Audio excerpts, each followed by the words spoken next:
Hi, I'm Larry. I'm product development engineer, boat designer kind of guy. We've heard a lot in the news about home quarantining and home isolation. The problem I think most people are missing is that the typical home's furnace or air conditioner exchanges the air throughout the whole house. So just closing the bedroom door isn't actually going to keep that dust, or whatever you want to call it, the COVID virus things. It's kind of like pollen or way smaller, but essentially that will get exchanged through the whole house because of your furnace and air conditioning.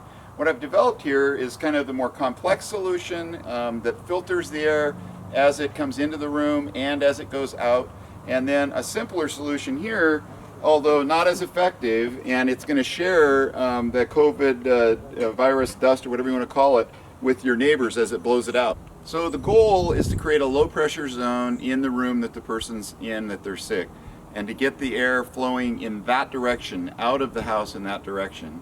And both of these devices basically do that. This one's a little simpler, just a piece of cardboard taped in a window with a fan sitting in the windowsill. Once you've blocked off the air conditioning or the heating for that room, you're going to need to replace it, probably, at least in the Northwest, you'll need a heater. This is another fan, a little bigger one. You may have a lot of these things. To do these, I basically bought all this stuff from Home Depot. I'm using a fan from the ceiling of a bathroom, $15, and then a fan from Bed Bath & Beyond for the low-speed fan.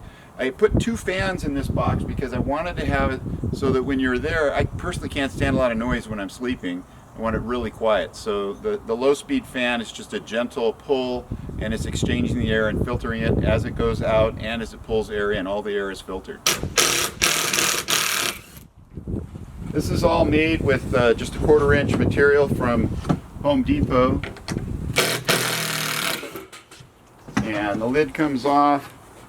And what is in here are two filter units that come out.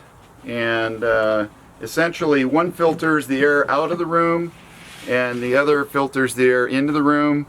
I've got a simple fan here.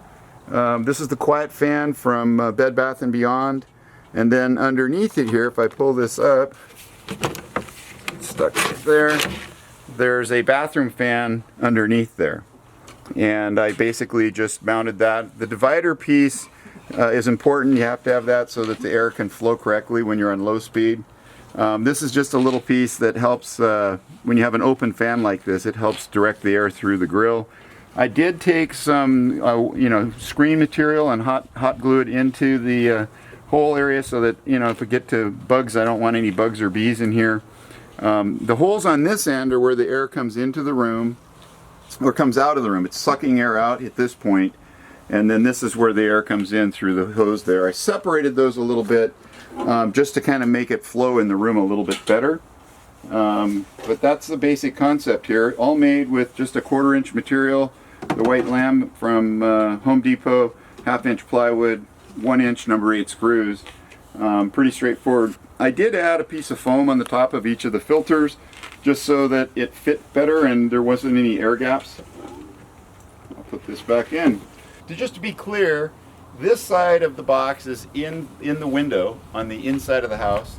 The air is drawn through the filter and then it's blown outside at this point. So we're blowing filtered air out. Because I have air flowing out at this point and there's no air coming into the room any other place, it will have to, pull air in from this hose on this side. So that'll be where the inbound air is. And the holes aren't really huge on that side. I wasn't trying to get a lot of air flowing back into the room because if it's cold out, it's not going to be perfect. But the idea too with the two fans is that when you're sleeping and just in the room, you just kind of create a gentle low pressure area there.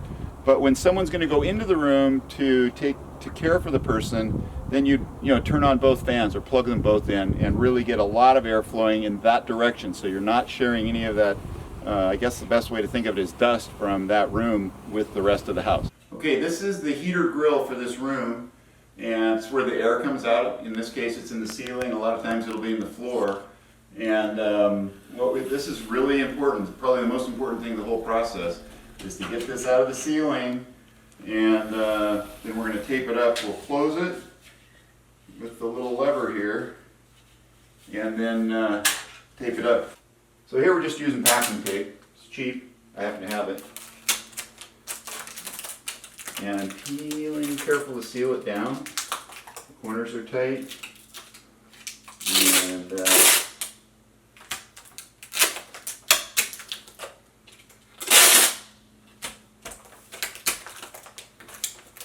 okay, so now we're airtight here. I see a little gap here. I'm just going to put a little piece of tape on that just to be safe.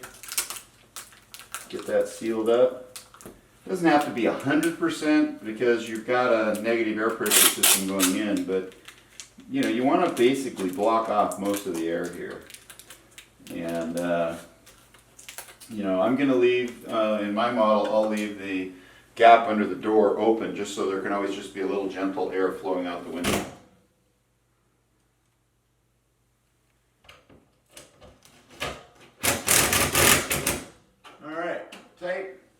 No return, no outbound air now coming into this room from the rest of the house. That's important. Okay, next step, we're going to show the installation of the simple filter system first. So if I measure right, this is just going to fit right in here. Steve, if you come over and take a peek, the windows all have a track in them, and essentially the cardboard fits in the track. And then once we get it in, we close the window, we'll tape the edges too. So in theory, this fits in like that.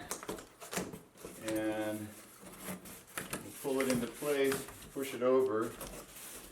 Okay? And then you close the window on it like that. Okay? So now all that's left is just that little hole. And take our tape and tape it in place. And once I get done on the inside, I will go on the outside too, just so it's secure and doesn't move around when it's windy. Okay. Alright, and then essentially tape it all the way around. And then the next step is simply to set the fan in the window, and you're not trying to blow air in, you're trying to blow it out. So we'll turn the fan on, and this goes on, and essentially now we've got a low pressure zone in the house, and we're pushing air out of this room, dragging it from the rest of the house in this direction. So this person's, you know, COVID dust or whatever you want to call it, is moving away from the rest of the house and keeping the rest of the team safe. Okay, one area that's really easy to forget is this side of the window. There's room for your finger to fit through here, so you know, you've got to seal this side of the window too. Once it's, you know, it only seals when it's latched into that end of the extrusion. So just a little detail, or you might have a lot of bugs coming in. So it's a little awkward at this point, but basically I'm going to set it in the window. Drop the cords and hoses inside. Now, this area of our home is covered, so if it was going to be really wet zone, I might build this differently, and I certainly would, you know, at least paint the edges of this kind of material. But this is going to fit in the windowsill, and Steve, if you come over to this side, you can see there's a lip that I've screwed onto the edge of this box that's going to fit into this track. So I set it in the track.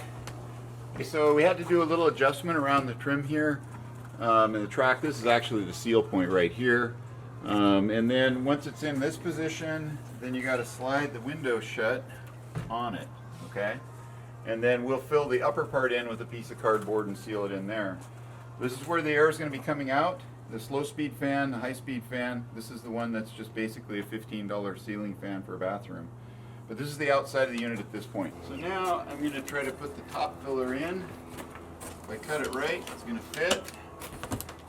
Sometimes I get lucky. There we go. Then we pull the door or the window shut on it. In the right spot. Okay. There. Then we're going to tape it in place all the way around on both sides, basically.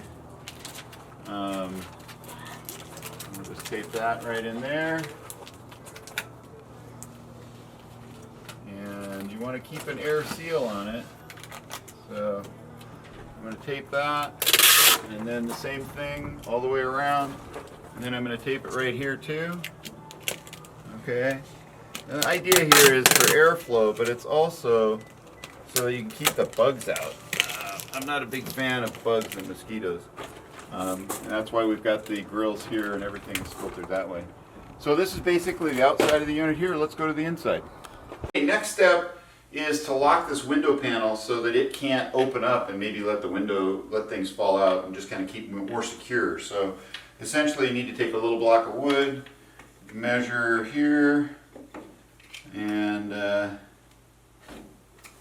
all right, so this drops into the slot there, keeps the window from opening. Next step is to finish taping the unit in place. It's pretty simple. Around we go with the tape, basically. Basically, we're on the low-speed fan right now. Unit's installed, it's all taped off. I don't know if you can even hear the fan. It's very quiet, and I like that. We know it's working for two reasons. There's a gentle air here coming in, but more of the air is actually coming in underneath the door here. And so if you feel it right there, you can feel a gentle breeze. If you wet your hand or your finger, put it there, you can feel that it's just a little bit of a breeze coming this direction, which is what we want. Now if we were going to come into the room, what we would do, assuming we're outside, let's go outside here a minute, Steve. So if you had to open the door, what you want to do is plug in the big fan. This is the bathroom ceiling fan. Now we've got a whole bunch of air flowing out of the room. If you're going to open the door, you want to open the door slowly so that you don't stir a bunch of that air from in the room out. But right now I can feel the air flowing through the door just gently, and there I've got the air flowing in that direction. If I was actually going to turn this into a quarantine room, personally I would put plastic down over the carpet so that I can clean that surface every day or so. And I actually thought about, in our house, we could put a divider in part of the hallway, and then it would be really easy for this person to have their own end with their own bathroom too. So you kind of think about how you want to do that part of it. So that's the basic plan here. So an isolation room where the main heater is blocked off, and we've got an airflow out of the isolation room outside. And in our case, we filtered it on the way out, and we filtered it on the way in.